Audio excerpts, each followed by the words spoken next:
Welcome to the exhibition Usedomer Lichter, a collection exhibition of the Kunsthalle Rostock. This audio guide is an offer of the curation and art education services of the Kunsthalle Rostock. The audio guide is intended for a tour of the exhibition, during which you can have a look at the originals. Let's start with a short introduction. In the 19th century, the coastal landscape and the special light of the Baltic Sea were already a center of attraction for writers and artists. Increasing tourism attracted more painters, including the German-American painter Lionel Feininger. During his trips to the Baltic Sea between 1908 and 1913, he often stayed on the island of Usedom. The exhibition Usedomer Lichter consists of large groups of works from the collection of the Kunsthalle Rostock. A total of 24 artistic positions from 4 generations can be found in the exhibition. Almost 60 works were selected from the collection for the exhibition and supplemented by over 25 loans.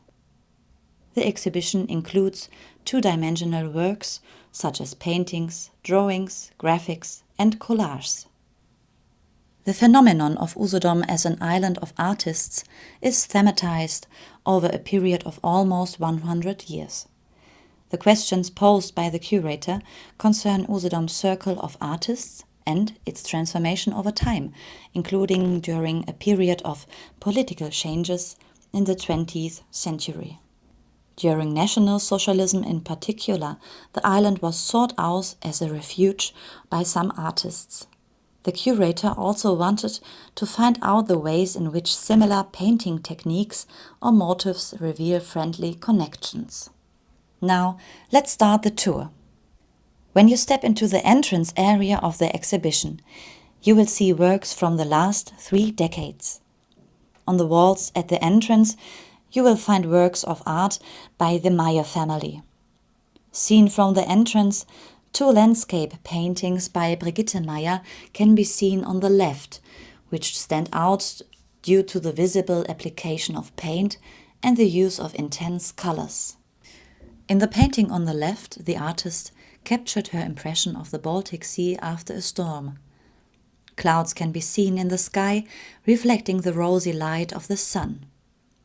It may have been stormy a moment ago, but now the sky appears friendly and the sea calm. However, the fluid application of color leaves traces at the lower edge of the picture, which may once again evoke the memory of the storm and rainfall that have passed. If you now walk a few steps further into the exhibition, you will come to a fork in the road. You can go straight ahead and move backwards in time. In this audio guide, however, we will turn right at this point. Here you will find a timeline that compares the historical and art historical events on the island of Usedom with contemporary German history in particular, and on the opposite side a map of the island and a video station with interviews with artists. If you now walk along the wall with the timeline, you will find next to it the artworks by Otto Manik and 3 works by Karen Schacht opposite. Together with Otto Niemeyer Holstein and Herbert Wegehaupt, they belong to the so-called first generation of artists on the island of Usedom.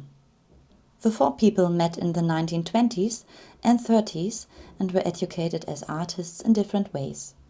From the end of the 1930s, all 4 artists were based on Usedom and lived in close proximity to each other, which encouraged an artistic exchange. They gave each other ideas and held discussions.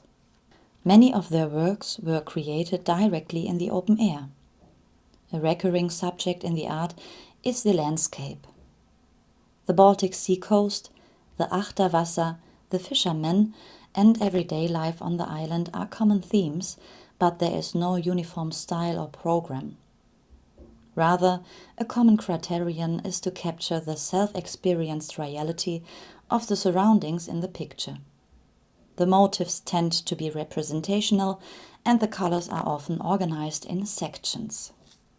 To the left of Karen Schacht paintings is the entrance to the sculpture collection of the Kunsthalle Rostock. You are welcome to pause here and take a look around the collection first. A little further on, you reach an area in between with drawing station. The artist to whom this room is dedicated is Otto Niemeyer-Holstein. As you enter the room, you will see impressions of the Baltic Sea, in particular on the left-hand side, while on the right-hand side of the room you will see landscapes of the island's interior and works created in the studio on rose-colored walls. Otto Niemeyer-Holstein came to the island with an artistic signature that was not yet fully developed. Over time, the self-taught artist found his own style, and the coastal landscape around Lüttenort became a central motive. In English, Lüttenort literally means place of the small, referring to his sailing boat.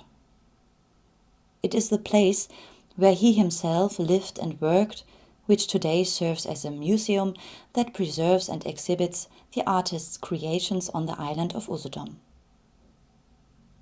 The unique complex, with its house, studio and garden, was not only the creative center of the artist, who was highly respected in the GDR, but also a place of intensive intellectual and creative exchange about art, sailing and making music.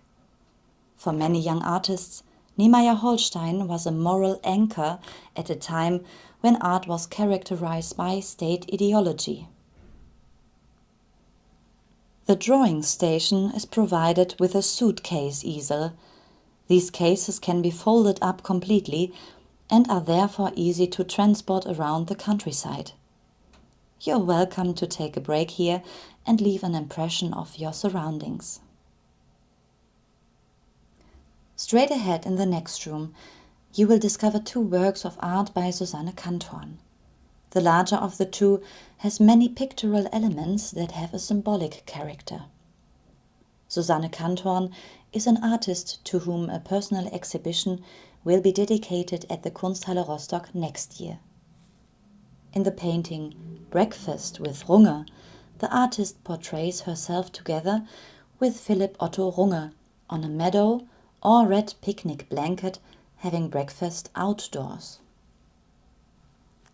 Alongside Caspar David Friedrich, Philipp Otto Runge is considered an important figure of Romanticism. As an art theorist, he also developed designs for color schemes and color mixing range for artists. Susanne Cantorn refers to this in her work by arranging his notes with even readable color terms on the red blanket. In the upper part of the picture, a few clouds move across the background and run from left to right. They indicate how the past of Romanticism also reaches into the artist's present. While there is a putto on the left, whose bouquet of flowers dissolves into clouds, the clouds on the right become the smoke of nuclear power stations. With this work of art, which dates from 1977, Susanne Cantorn explores central issues of her time that were affecting society, especially in the GDR. The Dove of Peace as a symbol of the peace movements of the Cold War and the power station against the red sky point to the threat of nuclear war. Let's keep going. Can you see the lilac-colored wall? Horst Leifer's portrait of Otto Niemeyer-Holstein is presented here.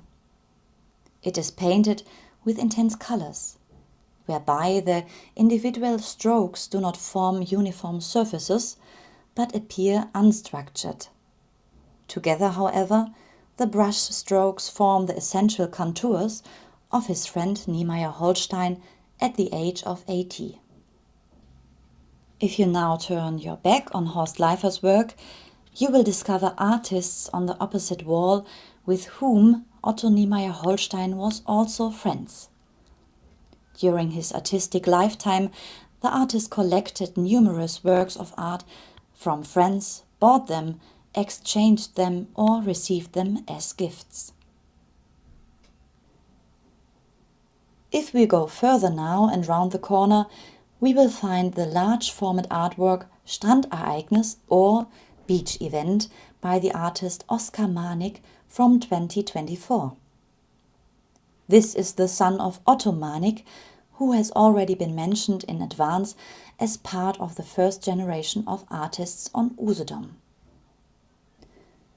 A coastal landscape can be seen in the background of the picture.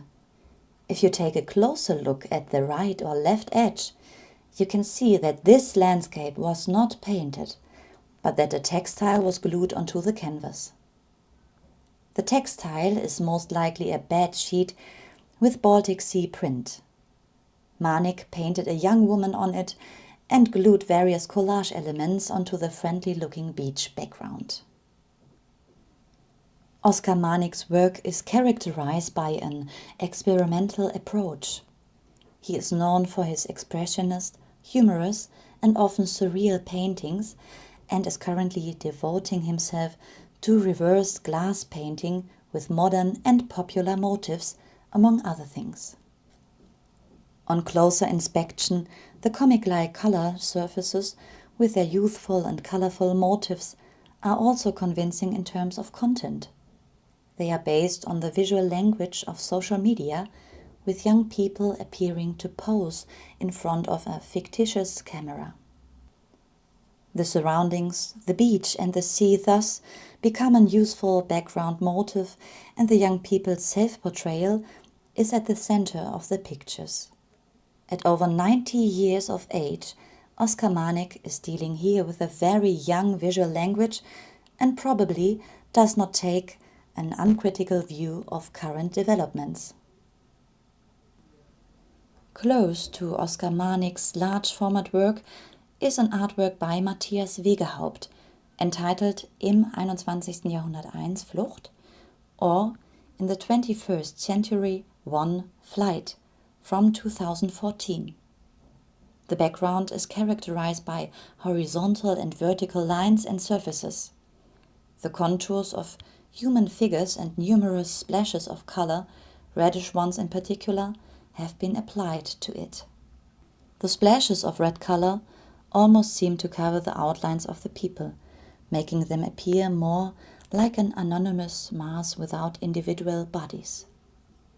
The red color seems charged with tension due to the splattered paint application and evokes associations of excitement or even aggression.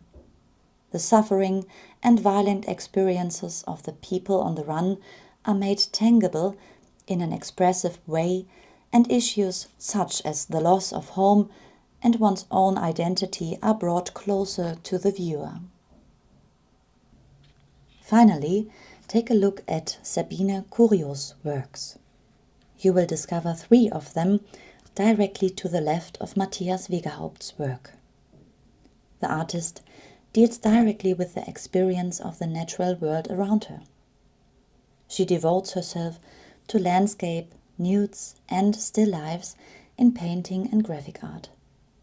Her works are characterized by essential color composition and form-dissolving applications of paint that create a special visual atmosphere.